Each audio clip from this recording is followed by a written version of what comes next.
All right. Well, thank you very much for having me tonight as part of your library presentation. Do a quick introduction here. My name is Mark Capolino. I work for Cornell Cooperative Extension in the Marine program. I've been with Cornell Cooperative Extension of Suffolk County for, I guess now, my gosh, 28 years. We have a lab on Patchogue Bay in Southold. We do some education there, programming, and also a lot of our field work. For example, we have scuba divers that go out and plant eelgrass. We do a lot of work with shellfish, with clam, scallops, and oysters, which I'll touch about on tonight and talk a little bit about. We also have staff that work with protecting our wetlands, like our salt marshes, and working with the fishing industry, and really talking about protecting the waters that live here around Long Island. So what I want to spend tonight talking about is a little about water quality and how water is really, really important to our daily life and living here on Long Island. And the project I've been involved with since 2005 is actually a program that's affiliated with Suffolk County because the federal government mandated that all municipalities across the country of a certain size had to come up with what's called a stormwater management program to deal with water pollution issues of their surface water bodies. And I'm involved in the education aspect. So tonight's program will be educating the public of Suffolk County and talking about water quality issues and what we can do, like best management practices, to help improve our water quality here around Long Island and in Suffolk County. So we live on an island. And a lot of times we forget we live on an island between Long Island and Connecticut. Obviously, we have Long Island Sound. Out east here where I live, we have Patchogue Bay. And in Patchogue, you have the Great South Bay. So a lot of times we're doing our daily activity, we forget we're on an island. But if you have to get off the island, you got to take a ferry or take a bridge. That's when we remember you're going on a bridge. And, oh, where's that easy pass? And you're fumbling around in the drawer there, the glove compartment, looking for your easy pass. So we have water all around us. It's obviously very important part of our history here in Long Island with the fishing industry, and people are here and we use our water for many ways. We also enjoy boating. People love to boat here on Long Island with sailing. We have beautiful beaches here for swimming and fishing, fresh shellfish and finfish that people like to eat. And the beaches that are here, especially on the South Shore by Patchogue, there are beautiful beaches, and out east as well in the Hamptons, for example. And there's a guy called Dr. Beach, and every year he rates the beaches around the country. And usually there's one or two on Long Island that are rated in the top 10 most beautiful beaches in the country, right up there with like beaches in Hawaii and Florida, for example, and California.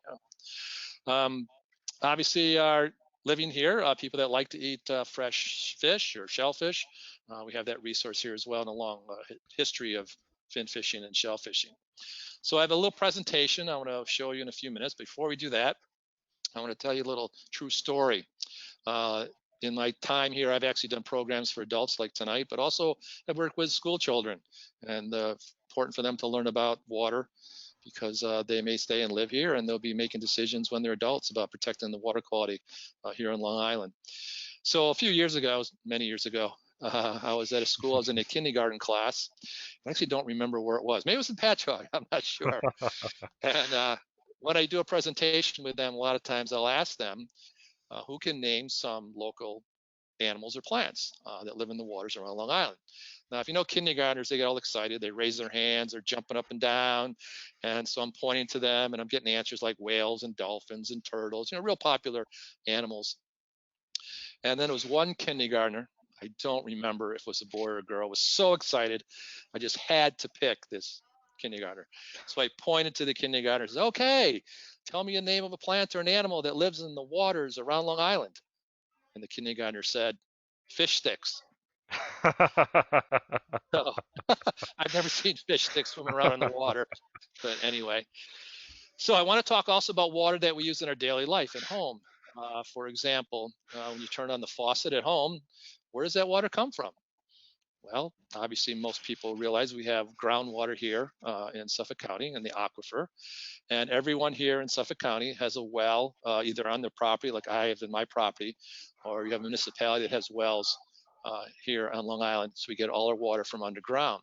So any pollution that's on the land eventually get in our groundwater. So it's really important that we protect our groundwater in that way. And every year we get about 44 inches of rain or snow. Knock on wood, no snow this winter. But anyway, that's a very important water supply that we need, for irrigation, obviously, and our agriculture that's here, and also for our drinking water. So what I want to do now is show you a little PowerPoint presentation. And if we get the screen to share, let me know when we're ready with that, and we can do that. Oh, right. Let me make you a presenter. Sounds good. Mark, you're now a presenter. That's my bad. All right, I'm sorry no about that. problem. So if I hit share, right? Should work. How are we doing? How's There that it is. look? Perfect. All I see right, it. great. Great. All right, so Margaret, do go you ahead. see it? She sees it. All right. Nice. All right, good. Does Margaret have any questions before I start this, or any other people that are here? We'll give it a moment. Nope, not yet. Okay. All right. So anyway, here's obviously a beautiful scene. People like to swim or go to the beach or just walk along the shore. And it's supposed to be real warm all this weekend, so the rest of the week here. So if you get a chance, get out and enjoy the beautiful weather. All right. Oop, why isn't it advancing? Here we go. There you I go. got it. Yeah. All right, so again, I want to talk about tonight is obviously water quality and how it's important here where we live in Suffolk County. So what I really want to do is sort of go back into the past, go back to about 1980 or so, and look at today, and then obviously into the future, and look at some of these subjects that are on the slides here. Talk about algae blooms, obviously occasionally we do have fish die-offs. Talk about shellfish a little bit, dissolved oxygen, and one type of pollutant we really have to kind of focus on now is nitrogen. So this is a part of a program, obviously through, I mentioned before, through Suffolk County, through the Suffolk County Stormwater Management Program, which is every year the county has to look at certain goals and measurements, and there's an annual report that has to go to New York State Department of Conservation, and Cornell Cooperative Extension. We're involved with helping the county with this process and other aspects, looking for places where there's illicit discharges, for example, where there's pollution that is coming from a pipe that really shouldn't go into our surface water bodies or other areas. So we're going to go back to 1980. In that time period, I lived in Massachusetts. I lived in Gloucester, Massachusetts, and up there they say Gloucester, and I can talk with my New England accent. I could say mock and ka. And the reason I was there is I worked with a person I went to school with and started a research unit, and we went out and studied the humpback whales that were in that area in the summer months. So I spent a lot of time on the water, and these are just some photographs. They're beautiful animals. You ever get a chance to go on a whale watch, I highly recommend it. And obviously clean water is very important for whales. The picture that you see up in the left-hand corner there shows the tail, the fluke of the whale. That whale, actually we named the whales to help us identify them, so our behavioral work and the photographs. We named the whale Salt, because you can see in the photo there in the dorsal fin, the little inlay, see the white on the end of the dorsal fin there. And each humpback whale has a pattern that's different, like a fingerprint. So the whales are there for feeding. And the bottom two photos show them feeding with their mouths open. They feed on plankton and also small fish called sand eels. And all the gulls there are trying to find some sand eels to eat as well. So we're going to go back to 1980. This is my little intro to 1980, and I have some questions for you, because I want to tie it into what's happened with our water quality here and shellfish in particular. So let's see, first question. In 1980, I had an Oldsmobile Delta 88 that looked similar to this. They were big cars. There were like 8 people in there, and we called it the barge. So my question is, in 1980, what was the price of gasoline at that time? Anybody want to take a guess? Well, at that time, the price of gas was 99 cents a gallon. And I remember that because if it got over $1, it really messed up my budget. So anyway, that car used quite a bit of gas. Margaret was going to say 80 cents. So, yeah, there was some times where it might have been 80 cents. Yeah. Wow. And yep. So, all right. So we got that question out of the way. Here's another one. Let's see. We have any sports fans? Who won the Stanley Cup in 1980? Well, any guess? The Islanders. All right. Yeah, that was the heyday, for the Islanders in the late 70s and early 80s. Now we'll go to music. Let's see. I think this is one on music. So in 1980, Who had the #1 song during the summer, the top 40, or whatever you call it, in the music world? Oh, Local geez. person. She says Chicago. Margaret says Chicago. Chicago. But More now local. she's changing her mind. Let's see. Okay. Joel. Yes, Billy Billy Joel. Joel. His #1 There hit we was "It's go. Still Rock and Roll to Me." Okay. Now the reason I bring up 1980 because I really want to talk about water quality and obviously talk about shellfish a little bit. So in 1980, Long Island Sound was a habitat where a lot of lobsters were harvested. So we're going to talk about lobsters, clams, and scallops. So in 1980, the number of lobsters that were harvested was in pounds, was about 1,200,000 pounds of lobsters were harvested in Long Island Sound. Now in Patchogue, obviously clam industry, and I'm using a number from 1976, huge industry at the time. There's about 750,000 bushels of clams, hard shell clams, were harvested in Great South Bay. I did not live here at the time, but people tell me, and I see photographs, the people that went out to harvest the clams, you could walk across the boats, they used to say, in Great South Bay with the people that were out clamming using rakes and getting clams. And someone mentioned before, they do like to eat scallops. We have our Peconic Bay scallops. At that time, about 450,000 pounds of meat of scallops were harvested in Peconic Bay. At that time, a third of all the bay scallops that were harvested in the United States came from right here in Long Island that were sold in fish markets and restaurants across the country. So it's a huge shellfish industry. There's a beautiful photograph there at the bottom right-hand corner. You see the bay scallops. There are two kinds of scallops. We have bay scallops and sea scallops. Our local bay scallops have an interesting life cycle. They actually only live to be 2 years old.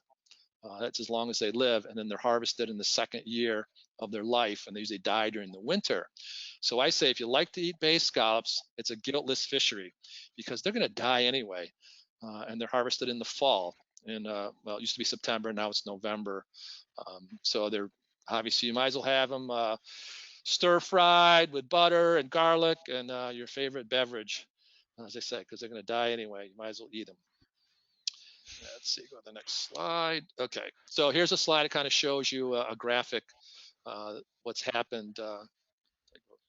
Okay, I went too fast, sorry.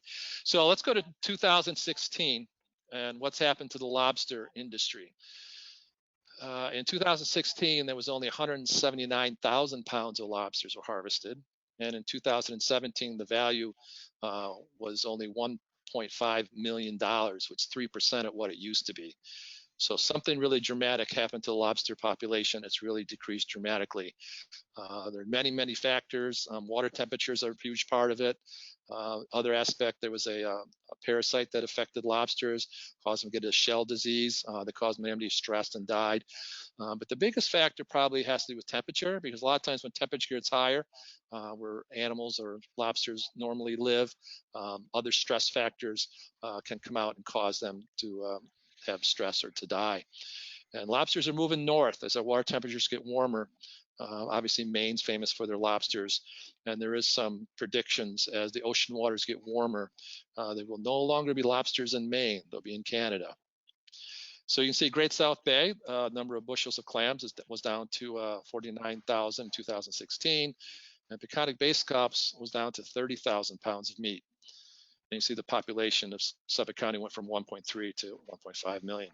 So here's a little diagram chart that shows actually the decrease. So lobsters have gone down 85% as far as the harvest, clams 98%, most of that actually in Great South Bay. And the scallops, the bay scallops, is down 86%. So water quality is a factor in all this. It's not obviously the main factor, but we want to kind of focus on water quality tonight. And if anybody has any questions, I can certainly be glad to elaborate more for other reasons as well. Here's another just graph again showing lobster landings. This is where it's broken up between New York State and Connecticut. And you can see the peak years there were, 1994 to year 2000, and the dramatic drop off in 2011, 12, up to 2015 is the data that I have currently from DEC. What Cornell Cooperative Extension is actually doing right now, you think of all these lobster traps that were used in Long Island Sound. We actually have a program, I think it's about the 5th or 6th year. We've actually worked with lobster people working on lobster boats who've lost their jobs harvesting lobsters, we're actually going out and collecting the traps that are still on the bottom. They're called ghost traps, where they can still catch lobsters or other kinds of fish, and bringing those in and actually recycling the materials in those to help improve the habitat on the bottom of the Long Island Sound. Here's Great South Bay. And again, you can see the mountain there and the drop off of harvesting the shellfish of clams. You can see it's down to 1.3% what it used to be. And clams in Great South Bay, basically what's happened, water quality certainly is a factor. The other big factor is there probably was some over-harvesting in the 70s and early 80s, and the clam population just hasn't really bounced back. Shellfish harvest in Long Island Sound, you can see the graph here shows ups and downs of the oysters and clams. But if you notice the scallops, it's 0 all the way across. Scallops really don't live in Long Island Sound, more oysters and clams there. So here's a beautiful shot of our scallop that I talked about before. You can see the eyes. They have blue eyes in the top and the bottom of their shell. And scallops will swim through the water, and they'll clap their shells. The olden times before they were over-harvested, and not over-harvested, but the water quality issues, a lot of little creeks, people used to say look like raindrops, even a sunny day in the fall. The scallops would come up to the surface and sort of make ripples in the water. They certainly have beautiful eyes that you can see. So Scallop Landings really decreased dramatically in Patchogue Bay. You can see the commercial landings here from New York State from 1980 to 2015, from 450,000 pounds down to 60,000. And what really affected the scallops actually was a water quality issue. And what really happened was something that was called a brown tide that occurred in 1985 through 1986, which really wiped out the scallops. Basically, scallops, as I said, they live a 2-year life cycle. When they're first born, they have an egg, and then they go through a larval stage, and they get their shell, and they need to attach onto something. And they used to attach on what's called eelgrass. And this brown tide made the waters turn brown, this algae bloom. It looked like iced tea in some locations. In other locations, the water was like coffee colored. So it really affected the eelgrass. The eelgrass died off. The scallops didn't have a place to attach. And it also affected what the scallops, clams, and oysters feed on, because this brown tide algae outcompeted our local algae. Clams, scallops, and oysters are filter feeders. They feed on algae. They're normal algae that are here in our waters, and the brown tide affected them. Any questions before I talk about algae blooms?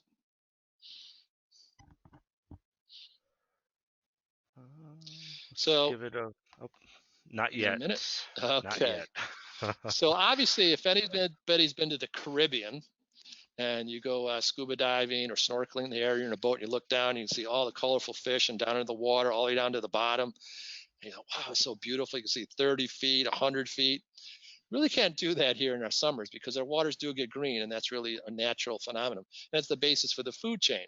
But in the wintertime, as our water temperatures cool off, the algae blooms decrease and the algae dies off. So I tell people, if you ever drop keys or a ring, off the dock or somewhere in the water, the winter time is the time to go look for it because the visibility really increases. Actually, last week I was on a boat and did some work, some scallop work, and we were out and you could see 20 feet down to the bottom. The visibility was amazing because the algae bloom, is done for the year, and next spring it'll increase again. So here's sort of a replication in the spring. You see the beaker here, the water getting a little greener, with some of the algae blooms start occurring in the springtime as the water warms up, which is natural, and that's important, as I said. That's why the whales come here in the spring, because their food is here, where that algae bloom provides the plankton that the small fish feed on, like the sand eels. Obviously, in the summertime, we have different algae blooms. The different species occur at different times, and the water does get kind of a greenish color. And again, that's natural and is the basis for the food chain. But what the problem occurs is we have excess nitrogen in the water. Nitrogen is plant food. It's miracle grow. And if we have excess nitrogen, that causes the algae blooms to just grow like crazy, and you get too much algae in the water. Like a swimming pool. If you don't put enough chemicals in it, algae will grow in it, and you can see the pool gets really green. We don't like to swim in that. But again, algae will grow excessively if there's lots of food for it, and that can cause some problems we'll talk about shortly. So excess nitrogen, you can get obviously macroalgae as well. In the photograph here, you can see some algae on the water. It gets really green or slimy there. And the problem is that algae, when it's there, obviously it's not nice for swimming or can affect the water quality in some ways. But the real issue is when that algae dies, it doesn't live forever. It sinks to the bottom, and the bacteria that feed on that organic material, they need oxygen. And they multiply and multiply because they have lots of food, and they use up the oxygen, and you get these called dead zones. And when the water loses its oxygen level, it can actually cause the fish to die because they need oxygen, obviously, with their gills. And water that has a warmer temperature in the summertime cannot hold enough dissolved oxygen in it as it does in the winter or colder water. So colder water can have more oxygen dissolved in it. Warmer water does not have as much. So you get excess algae blooms from too much nitrogen. These harmful algae blooms reduces our dissolved oxygen level, obviously reduces our water clarity. Your fish get more stressed, they get more disease, they don't have enough oxygen, and you can get areas where a fish will die. So where does this nitrogen come from? Well, this is a pie chart here that shows a place called Flanders Bay, which is sort of near Riverhead. And you can see stormwater runoff, which is actually when it rains. We had a lot of rain this last month, which we really needed for our groundwater. Pretty dry this summer. If there's any pollutants on the land, for example, if I drive my car, that big old Oldsmobile Delta 88 down the road and I'm leaking oil or gasoline, when it rains, that can wash off the road and go into our groundwater. Or it can be carried by the storm drain in the road through a pipe, right, for example, right into Great South Bay. So you have oil or gasoline in the water. But if there's any nitrogen from excess fertilizer or pet waste, for example, that can get into the waters, and that causes obviously the nutrients for the algae to grow. So groundwater has 61% of the nitrogen, and that's actually coming from our septic systems. You may have heard there's been a lot of talk about these new septic systems that help reduce the nitrogen from the septic systems, and that's going to be really important program here in the next 10, 15 years here in Suffolk County. We'll talk about more of that in a minute here. So in my house where I live, depending where you live, about 70% of the households in Suffolk County have septic systems. Obviously, there are sewage treatment plants in certain areas as well, obviously. But if you don't have sewage treatment at your home, you have a tank in your yard, that tank overflows. Septic systems aren't really good at taking out nitrogen. And then what happens, that nitrogen plume gets into our groundwater, and obviously nitrogen is not really good for drinking. At low levels, it doesn't harm you, but if it gets enough high levels, it actually can affect how oxygen is absorbed in your bloodstream.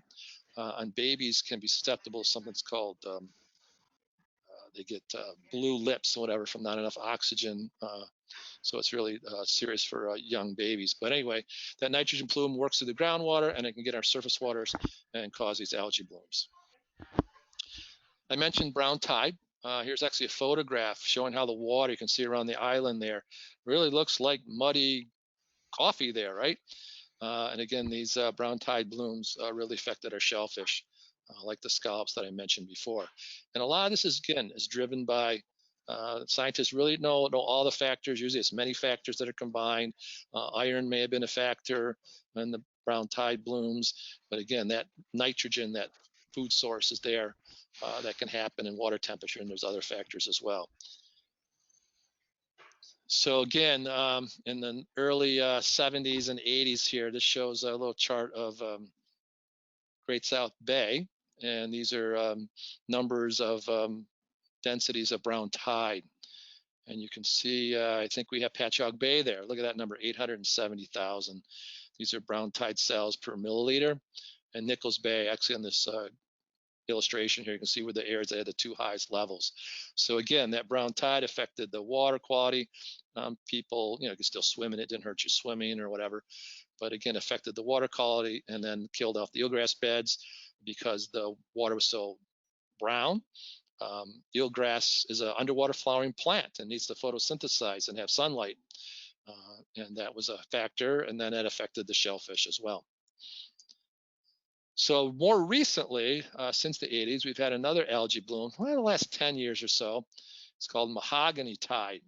And the photograph here, the aerial, you can see the streaks of kind of reddish, dark reddish color there. And this mahogany tide, they call it a rust tide, seems to, like with the currents along the shore, kind of make these lines you can see. And this one is not as toxic at this point as the brown tide. And it also is not as dangerous as another tide. It's called red tide. Maybe you've heard of red tide. Red tide is actually very toxic, and it can affect shellfish. You do not want to eat a clam that has a red tide in it, because it actually can cause something called paralytic shellfish poisoning. We really, knock on wood, don't have any major blooms of that here. So that's one of the issues with shellfish. The other one is bacteria, and I'll show you some illustrations before, or excuse me, a little later on, about how we really have to be careful about bacteria in the water. So this is the latest data I have. This is actually from this past summer, 2020. And you can see at different times during the summer we're having different types of blooms here on Long Island Sound, but also in Patchogue Bay here. You can see the areas in Great South Bay, whether there were brown tide blooms. Look, we have almost everything this summer, I guess. And we have summers that are really dry, with a wet spring and a dry summer seems to be a factor. It's almost like those ideal conditions this summer for algae blooms. So you can see we had brown tide, the rust tide, and the mahogany tide are two different, very similar tides. Even in some of our freshwater areas, like ponds, like Lake Ronkonkoma, you can see there was a toxic algae, green algae bloom. So, and then there's areas we've had fish kills and hypoxia. You can see in the western part of Long Island Sound, the dark blue areas there, those represent low oxygen levels, where the area where there's very little oxygen in the water, and the fish have to move out of that area. Or if you can't move out, like clams, for example, they would die. So obviously fish kills have occurred. Sometimes fish kills do occur naturally. For example, if you're familiar with Riverhead and behind the downtown area there, the waters gets pretty narrow there before the dam where the Patchogue River comes in. And bluefish will occasionally scare other fish in there, like bunker or menhaden, they're called.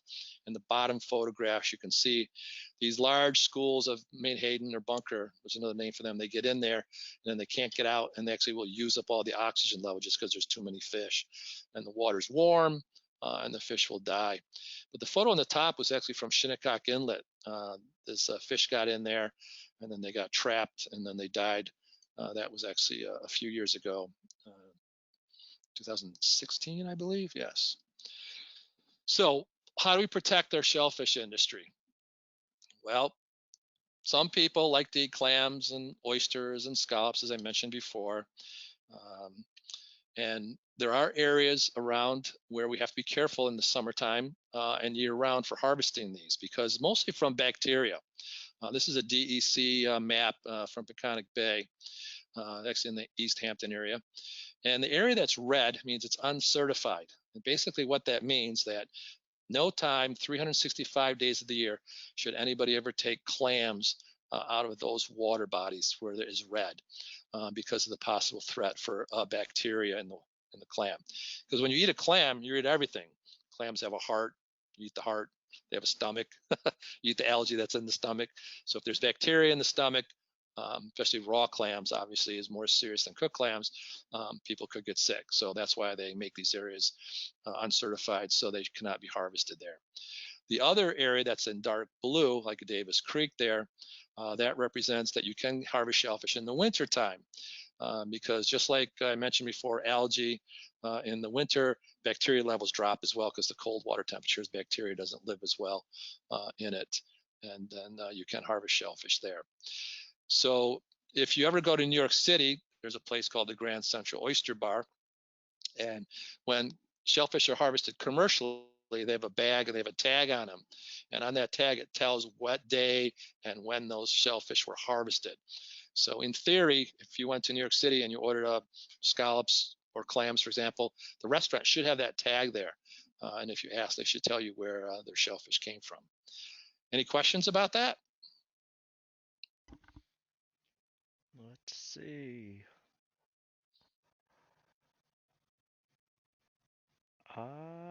I don't think there's any questions, but if anybody has a question, feel free to chime in.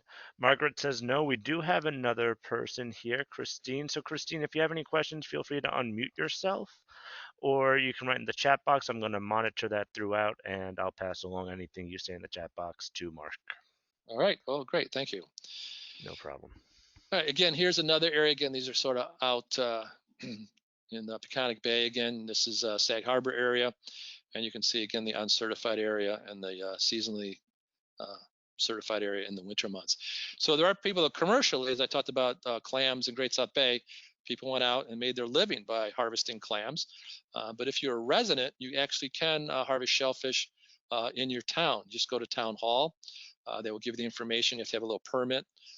And then you can actually harvest clams, for example, or oysters. We have a program at Cornell called the SPAT program, where people can get oysters and keep them at our marine lab.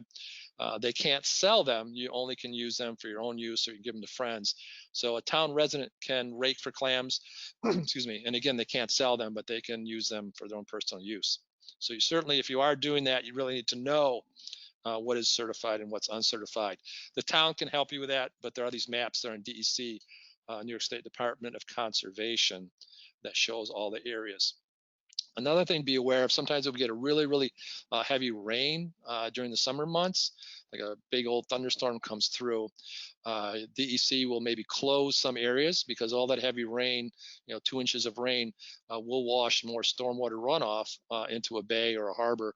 And with that potentially could come, pet waste that would have bacteria in it, or other bacteria sources get into the water. So it's just a precaution so people don't harvest and protect the quality of the shellfish that way. So again, people that like to eat clams and oysters, this is the way you like them, clams and linguine, or some people like raw oysters with lemon, or cocktail sauce, or special sauces. So again, we actually have this resource here that's available for people to have fresh. So let's talk about what people can do at home to protect our surface waters and obviously our groundwater here in Long Island. First thing is obviously with your lawn. Actually, sod and lawns is actually the most popular crop in this country in America.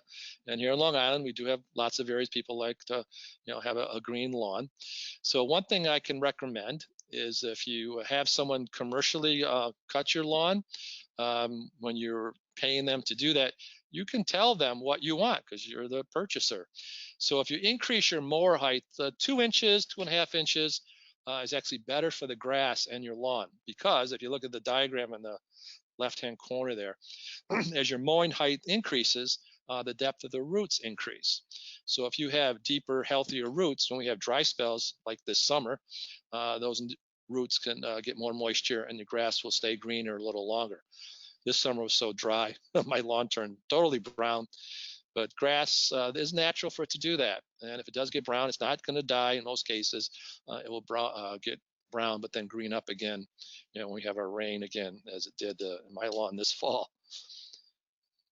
The other thing is if you do have to fertilize your lawn, I don't put any fertilizer on my lawn. I have deer. They add enough deer droppings to fertilize my lawn. But anyway, if you do have to fertilize, or some people like to, you should use what's called slow release fertilizer. So that actually lets the fertilizer release over a longer period of time. And most fertilizers today are that way. So if, for example, you put the fertilizer on and it gets used up very quickly, and if there's a rainstorm, it's still sitting there, that can wash away and go down the driveway into the street, and the storm drain can carry it into the bay. And again, that's nitrogen, phosphorus, potassium, and nitrogen. Nitrogen, again, can cause algae blooms, from lawn fertilizers or agricultural fertilizers as well. So here's a little cartoon, saying obviously more is not better. So obviously things can go into the storm drains and then into our local water bodies. Car maintenance is very important. Obviously, make sure your car is not leaking oil or gasoline or other fluids like antifreeze.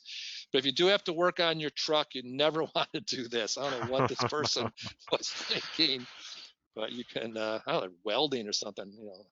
But anyway, not the safest thing to do. So A what little can you do to help? precarious. Yeah, that's for sure.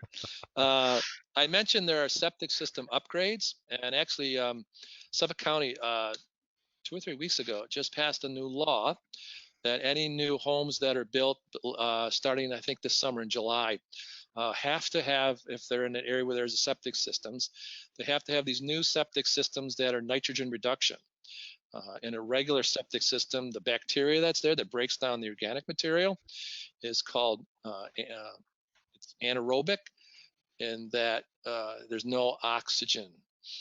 And so what happens is it breaks things down, but it keeps the nitrogen into the groundwater. But there's new systems. What happens is the bacteria is aerobic, and that means it needs oxygen. So there's an air pump in there that puts oxygen in, and it breaks down the organic material. Excuse me. It converts it into nitrogen gas instead of keeping it in the water, and then it gases into the atmosphere. Most of the atmosphere we have is 78% nitrogen anyway, so that nitrogen goes in the air. It's not, affect anything else too much. So obviously, those systems are going to be used to help reduce the nitrogen in our groundwater and also our surface waters as well. There also is a law that you're really not supposed to put fertilizer on a lawn. I think it's November 1st, starting this month through March during the winter months. In the winter, the fertilizer is generally just going to, sit there if we have snow or cold. So that is there to help protect our nitrogen level from getting to our groundwater surface water as well. So as I mentioned before, there's about 360,000 homes in Suffolk County that have septic systems. And over time, with new additions, obviously, if there's a change in addition to a home, they're going to put these new systems in as well.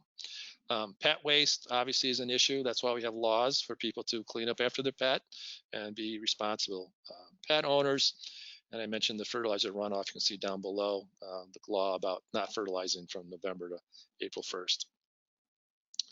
So this guy here is in the salt marsh collecting fiddler crabs. So obviously you want to keep our waters clean.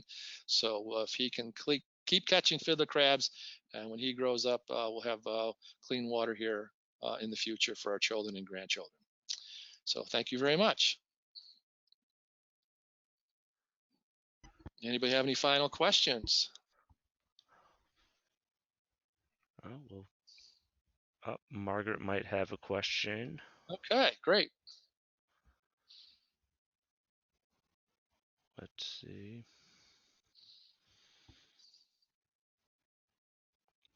Margaret's writing, how can we get people not to think their green lawns are so great? So, well, yeah, obviously, if you do have a lawn, there's actually different types of grasses, for example, in a new home that you can plant that don't need as much water. They don't grow as fast. Those are some things. And if you look at the Cornell website, you can find those. Or there you have a website that's called SuffolkStormwater.com that has information on what people can do for best management practices. Other things you can do, which I actually have in my yard, and we do a program with school students, put in what's called a rain garden. And what a rain garden is, a regular flower garden, but the difference is you're taking the downspout from your home or a building, and instead of having the water go into the ground, you direct it into a area that's been planted with native plants, maybe deer resistant, depending where you live, and you're directing that water into the plant area. So if there's any nitrogen that's in that water, the plants will use that as to grow in your flower bed instead of going into the groundwater. So obviously, those are a couple things that you can do. Planting trees is obviously good as well. Trees can take in obviously nitrogen through their roots, and obviously carbon dioxide when they grow is important as well in our current environment. Right. Does anybody else have any questions?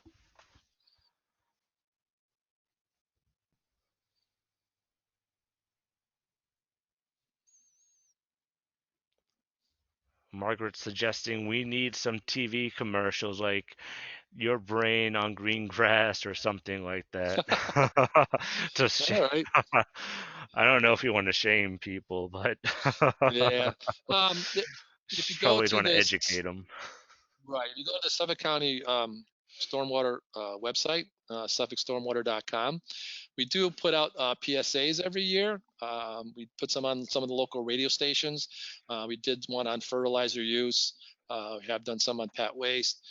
So if Margaret would like to check those out, she could see those there. So public education obviously is important to try to get people to be aware of the issues and different ways of doing things like best management practices, for example. Nice. And I did drop the Suffolk Stormwater website in the chat, Oh, so you great. can always check that out. And Thank you. Margaret does have an, you're welcome. Margaret has another question. It says, do they have rules or laws on overfishing now? Depends upon the species of fish.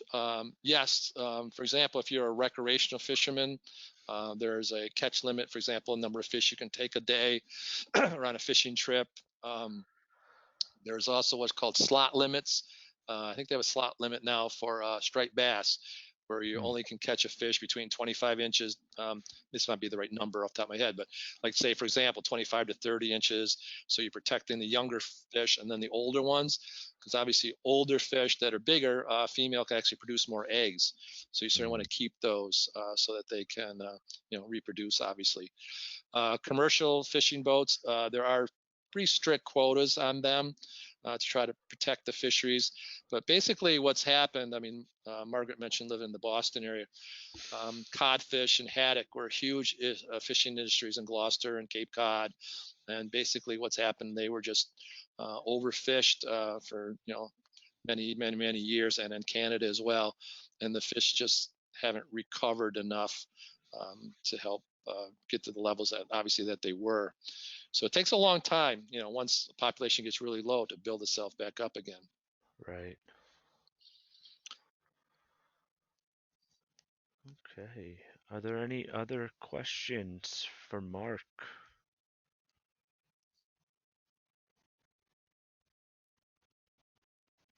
Uh, Margaret says, "Thanks for this it was very informative. I really appreciate it."